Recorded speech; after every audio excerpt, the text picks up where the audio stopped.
I want to say first off that I'm very flattered to be here today, and I'm quite honored to be in the auspicious company of the other speakers here today. And I'm frankly, more than that, I'm actually very surprised to be here today. As Peter mentioned, I'm a very proud graduate of Mount St. Vincent University, class of 1987.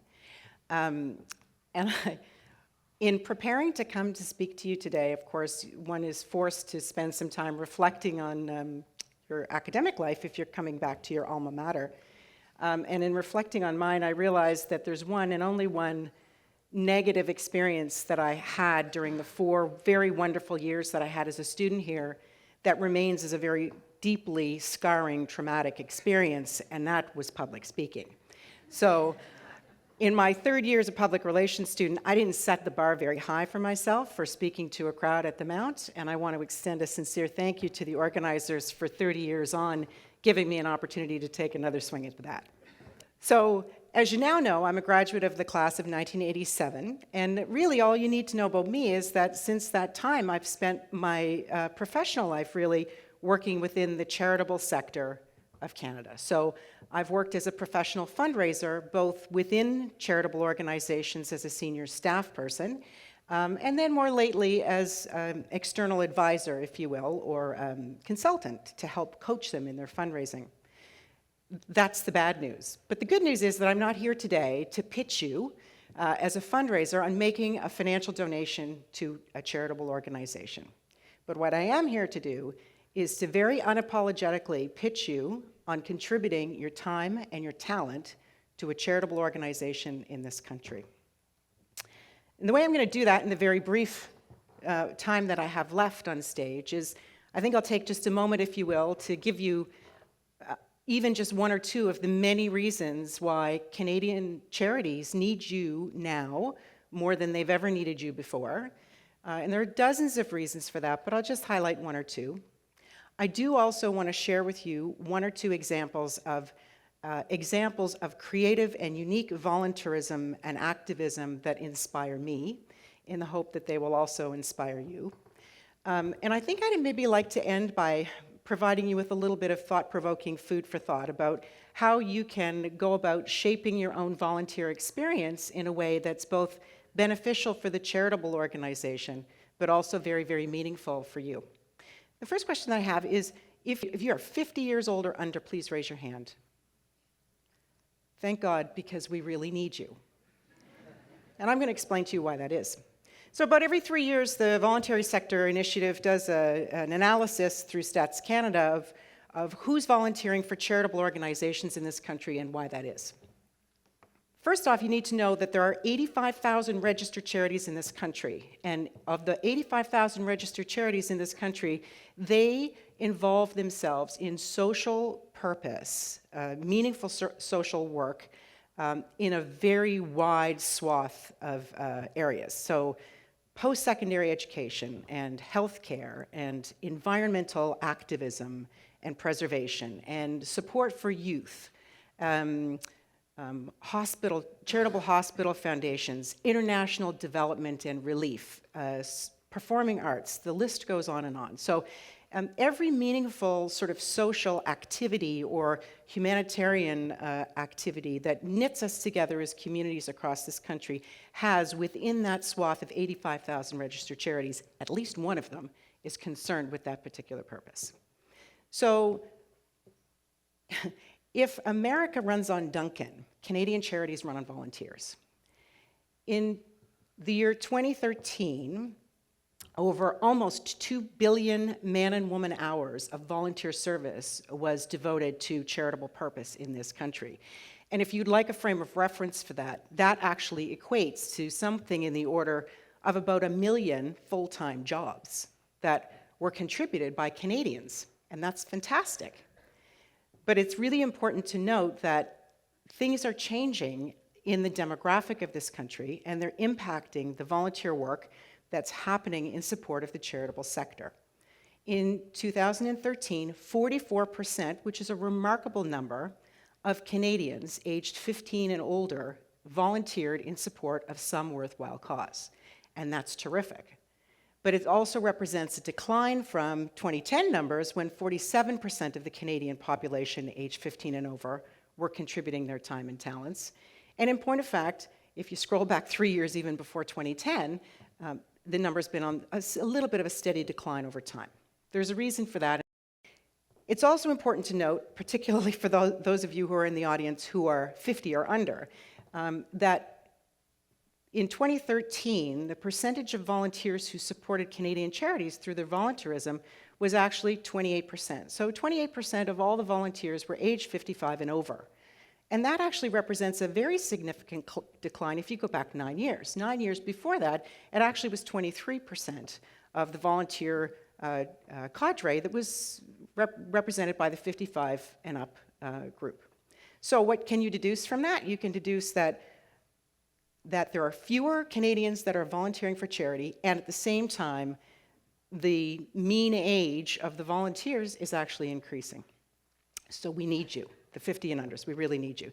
And part of the reason that we really need you is that older volunteers tend to be involved in certain types of activities in support of charities. They like to serve on committees, they like to serve on boards, they're often very concerned with healthcare-related charities, because as we get older, we're concerned with our health. And they often get involved in companionship type of activities as volunteers. That leaves a huge array of volunteer activities in this country going forward that need to be supported in order to make up that ground. I do want to take a second now to sort of switch gears and share with you a couple of stories of Canadians that I think have done a really remarkable job of finding their own way to support the Canadian charitable sector and also, and most importantly, communities that they're concerned about in really unique ways that reflect a very deep commitment to volunteerism. So meet the Mogus sisters. So here are two lovely young women who live in Oakville, Ontario, who are now currently in their teens. But in 2011, both of them were pre-teens, so they were tweens, as we would call them.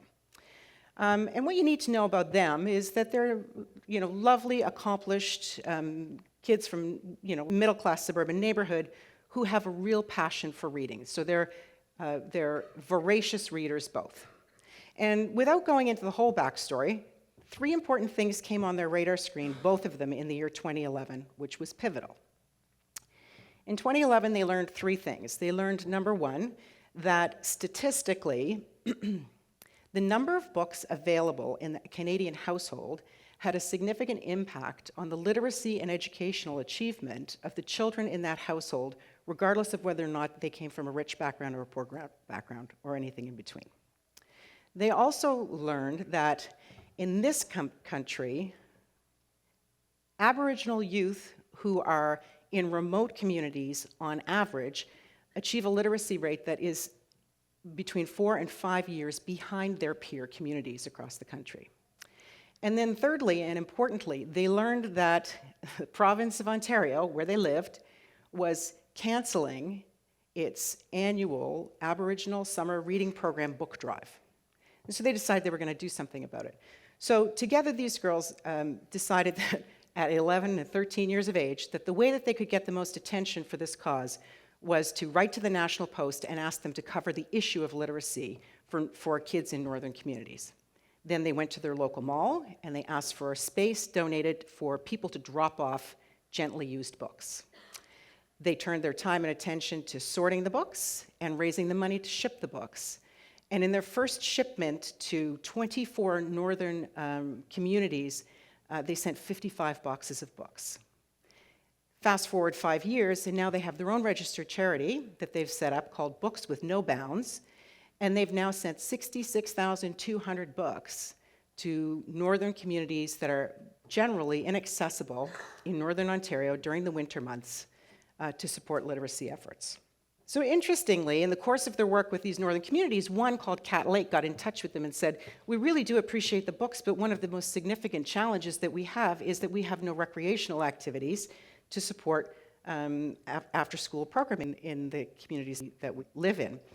And so what they wanted skates because their hockey program had been canceled. They didn't have gear to support the kids in the school playing hockey. So the sisters, Emma and Julia, said, well, our younger brother's a AAA hockey player. And he said, well, I think I can take this on. So he then formed his own group, and he went around to all the communities in Oakville, in his neighborhood. He spoke to elementary school classes, and he asked if they could go home and ask their parents to contribute their old hockey gear, particularly their skates. So again, fast forward a couple of years, and now young Jack, who's 14 years old, has earned the nickname the Iceman, and he's shipped over 1,000 pairs of hockey skates to 3 different northern communities in northern Ontario. So Jack is 14, and Mel Boutlier is 86. So many of you probably have heard of Mel if you don't already know him. But Mel is a very well-known Halifax humanitarian who took it upon himself 32 years ago to dedicate his life to being a full-time volunteer. And there's a reason for that. Mel says that at the age of 8 years old, he was conscripted by his father, who was a fisherman, to come out and work the boats with them. And the reason that his father needed him at 8 to forego school and go work on the boats was they were having a really hard time making a living and putting food on the table. And so Mel committed himself to the fact that he didn't believe that people who worked hard should have to struggle that hard to get food on the table and feed themselves and provide the basic necessities. So 32 years ago, out of a garage, one-car garage, he started his own food bank. And he did it on a full-time basis to support needy families in Halifax who were struggling trying to put food on the table. 32 years later, Parker Street Food and Furniture Bank supplies food and furniture and emergency financial assistance to over 300 families a year in Halifax. Now, as many of you know, in the media, we now know that Mel and the Parker Street Board have parted company, but at the age of 86, rather than retiring, Mel decided that instead of going into retirement, he would start another organization. So he initiated Metro Care and Share, which is a social enterprise that the proceeds of which support scholarships and bursaries for needy university students. So somewhere in between the ages of 40 and 86, we find ourselves. And while the Mogus model and the Boutlier model is not the same for all of us, we all have an opportunity to engage as volunteers in support of building the communities that we want to live and work in. The things that I find most inspirational about the Mogus story and the Boutlier story are really about the impact that one person can make.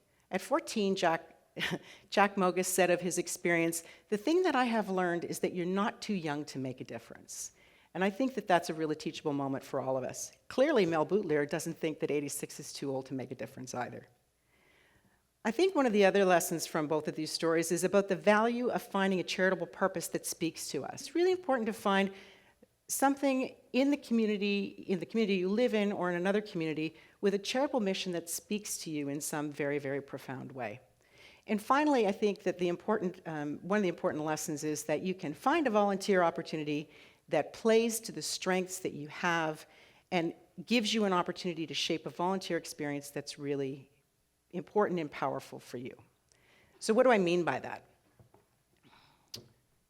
We don't all have a full-time opportunity to devote to being volunteers. And we don't all have the luxury of hours and hours to devote to our volunteer efforts. But we pretty much all have an hour a week, or an hour a month, or an hour a quarter, or an hour a year, or whatever it takes to make some meaningful difference for the organizations that make and shape the communities that we live and work in.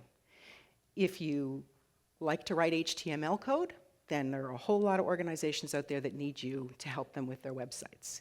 If your only skill is swinging a hammer, then you can probably volunteer for Habitat for Humanity for a day. If you like to drive, then Meals on Wheels can probably use you for an afternoon. If your only passion is riding motorcycles, then you can sign up for a fundraising ride in support of a charitable organization. So I guess what I'm trying to get at is that everybody has their own way of finding something that works that doesn't feel to you as if it's just you giving, but you're actually getting something back from the experience as well. So I want to impart that there really are an array of opportunities, and if we are to be concerned about the way our communities operate and the kind of society that we're building for ourselves, especially for those of you who are under the age of 35, then you really do have the opportunity to be the change that you want to see. So with that, I would say the only other aspect of volunteerism that I think is really profound in its ability to shape our organizations, our charities, and our societies is the fact that, like the Mogus sisters, the example that you set as a volunteer is a way of dropping a stone in a pond and seeing the ripples go outwards. Volunteerism is something that is infectious, and I see it every day in all the charitable organizations that we have had the benefit and the privilege of living and working with. So for those of you particularly under the age of 50, which I'm not anymore, I would encourage you to please spend some time considering how you can engage with your community through the charitable organizations that serve it so very well. Thank you for being such a warm and welcoming audience. Thank you.